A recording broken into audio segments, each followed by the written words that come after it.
Hi, I'm Dr.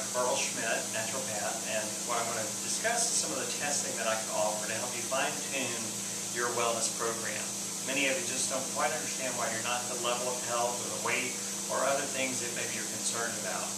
An area of testing I do is called dark field microscope. I take a small drop of blood, not much more different than getting blood sugar, and I put it into a very high-powered microscope.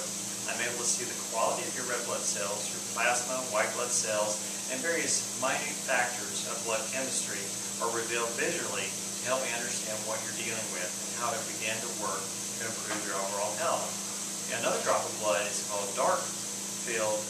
Another drop of blood is used on dry blood analysis. The dry blood analysis is useful in identifying such issues as heavy metal or chemical toxicity, inflammation or systemic stress, and other disorders such as glandular or hormonal problems.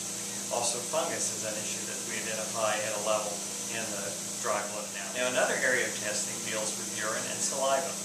Two primary things I use first with the urine and saliva deal with a device called quantitative fluid, or also known as biological terrain assessment. These fluids are used into that device and used through a computer program to identify deep tissue, or what we call the interstitial fluid or biological terrain of the body. What we're looking for is minute differences that make your organs not work as well as they should, and what we can do to tweak and make your body spin like it's really made to do. You'll feel much younger taking the recommendations that we find necessary to correct the imbalance using the biological terrain assessment. In addition to the BTA, or quantitative fluid analysis, I use urine for additional tests. One test is the adrenal score to see if you're in a sympathetic or parasympathetic overload. The next is a calcium score to see if you're displacing a lot of calcium. Another test is what's called leaky gut or malabsorption test, which can also be identified with other sensitive issues like digestive disorders like gluten or food allergies. Another test deals with nitrates in the urine to show if there's inflammation, and another is an ammonia test. I also look at sugar levels in the urine, which are total all types of sugars, not just blood glucose. So all these tests are put together in combination with each one to kind of cross-check and balance what I'm really looking at and what the most important issue is to address. So come by and get information about this and get tested. Blood analysis is the dry blood analysis, and in that it's how the blood dries indicates certain aspects of the body health. And when we have a lot of white spots, that's a lot of deep tissue inflammation and stress in the body. You know anyone stressed? But work and family can stress. So the biggest issue with this person is a lot of deep tissue stress. So that stress is also burns minerals, and that in turn makes the body more acidic, and that's why the live blood was sticky, is because of oxidation and the pH imbalance. So a lot of minerals to buffer the minerals you're burning through stress, and something to work on the antioxidant side. But the first is the pH, because when you're acidic you're going to oxidize faster, so antioxidants alone won't get you there. The very slight orange can be a little fungal or candida issue, underlying issue.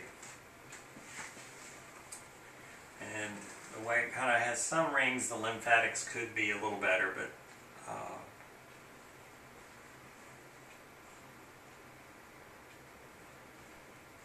so every sample's a little different. So this is another client sample and of the dry blood analysis, and the most obvious thing is the rings and waves here, and that's indicating a lymphatic congestion and inability for the lymph nodes to discharge, congestion. And then the darker center area is digestive or colon problems that are more inherent with this person, and then the white spot means there's a lot of inflammation with the gut, and this person has some irritable bowel syndrome. So this is something that's confirming that. And then this tight dark edge is indicative of heavy metal and chemical toxicity. So this person lived near a mining area, and that could be the reason why these metals are more prevalent. So we'll work on those issues and the level of microorganisms that convert foods into energy for the cells. Oh, wow. So this is blood between two pieces of glass, and then there's oil on both, so it's an oil immersion microscope.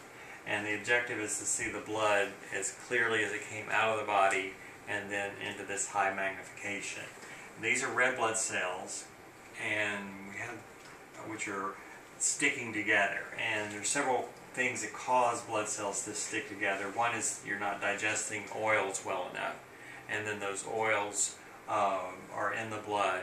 And then when oils also oxidize, so when a table oil like an olive oil or canola oil goes bad, it's rancid, and we can kind of smell that. When we're stressed, we're oxidizing, and that oxidation can make the blood sticky. And then when the blood sticks, then other blood cells stick together, and it reduces your oxygenation. Because when you have individual blood cells, you're going to be better oxygenating at the cellular level.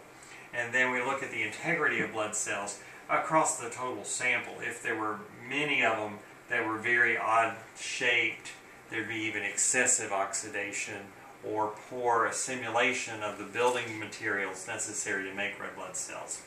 The little dots are a level of microorganisms. These microorganisms have a regulatory aspect in blood chemistry.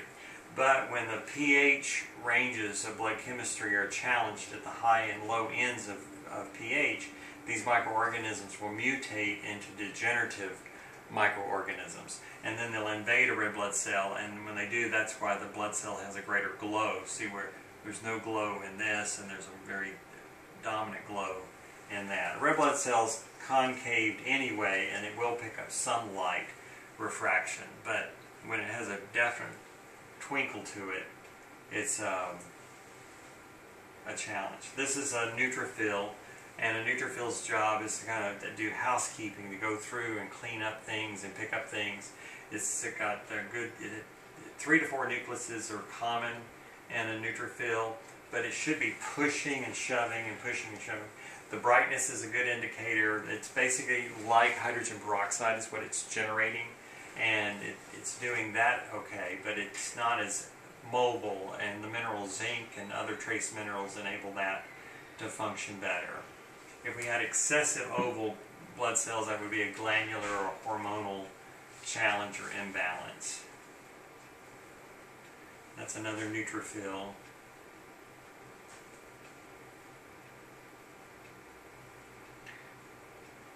So we would start with a little more mineralization to improve the pH, and then we would also work with enzymes with meals to help digest foods, and that would be an initial start to do that. And then there are some homeopathics that specifically target the other advanced microorganisms to go ahead and. This is undigested. It's sugars and fats that occurs when there's additional digestion problem.